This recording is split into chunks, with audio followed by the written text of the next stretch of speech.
Hola, hola familia. Bueno, quiero darle los muy, pero muy buenos días. Darle la bienvenida a este espacio, Una vida sana haciendo promoción y prevención en salud. Hoy nos vamos con un tema bastante especial. Sé que les va a encantar, les va a gustar muchísimo.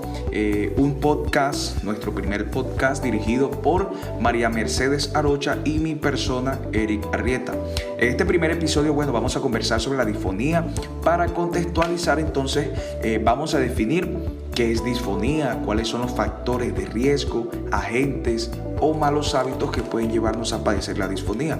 Y por último, no menos importante, cómo podemos prevenir la disfonía. Quiero darle entonces la bienvenida a mi compañera y futura colega. Entonces, compañera María Mercedes, bienvenida. Hola a todos, gracias por llegar a este espacio. Bueno, Eric, y a la audiencia que nos acompaña.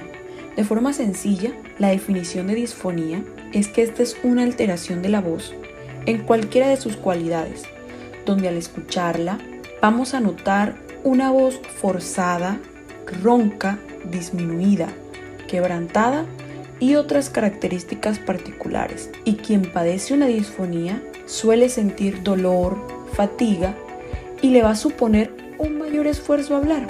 No siendo más, la disfonía se manifiesta con síntomas que seguramente la mayoría, por no decir que todos, algún día hemos sentido. Como por ejemplo, al día siguiente de una fiesta en la que gritamos mucho, después de una larga jornada de trabajo en la que requerimos hablar todo el día, al llegar de animar un partido de fútbol o por la sencilla razón de haber ingerido mucho alcohol el día anterior. Sé que se puede ver frecuentemente o se conoce con mayor frecuencia en las personas clasificadas como profesionales de la voz. En esta clasificación están los locutores, cantantes, docentes, conferencistas, etc.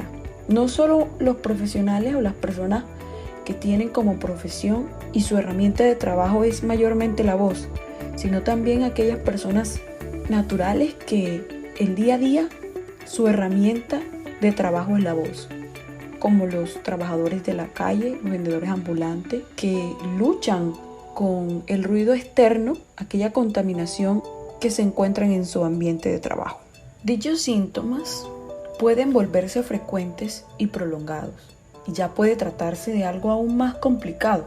La consecuencia más grave de la disfonía es la afonía, que viene siendo la pérdida total de la voz. Catastrófico, Eric y audiencia.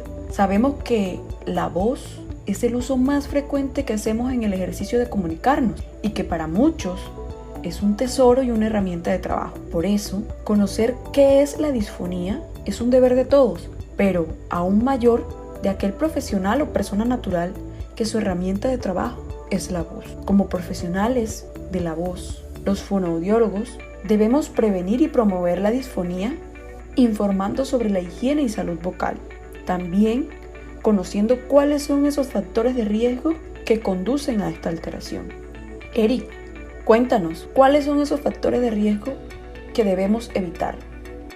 Bueno, compañera, cuando hablamos de factores de riesgo, es hablar de todas esas amenazas, malos hábitos y agentes nocivos que atentan con nuestra voz y que pueden producir la disfonía.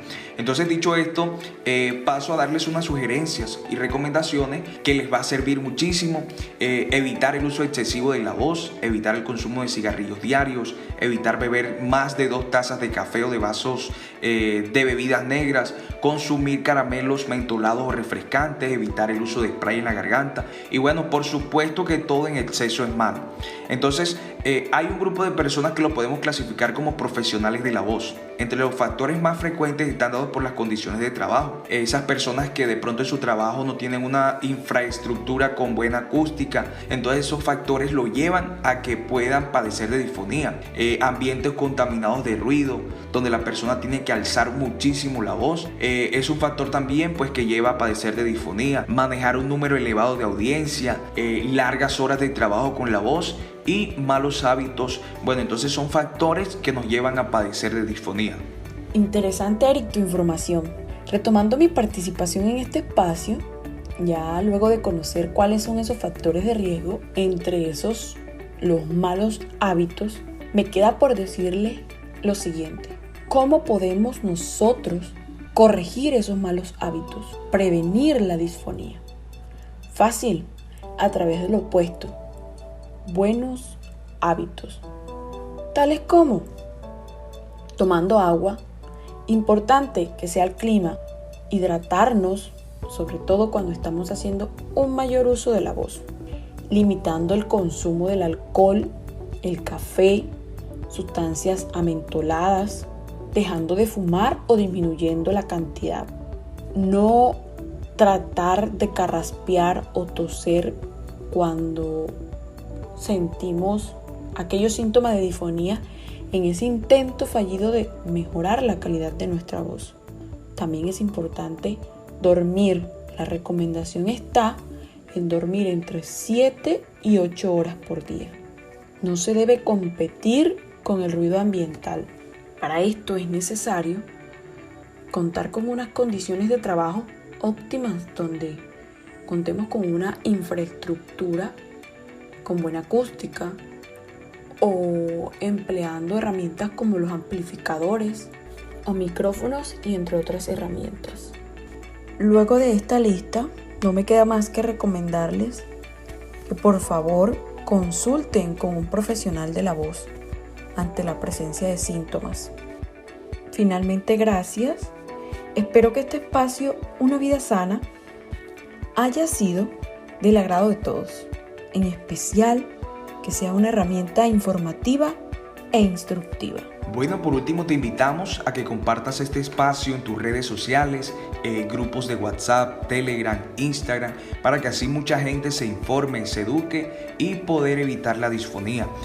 Bueno, esto es todo. Gracias a todas las personas que nos escucharon, que prestaron mucha atención y que Dios les bendiga.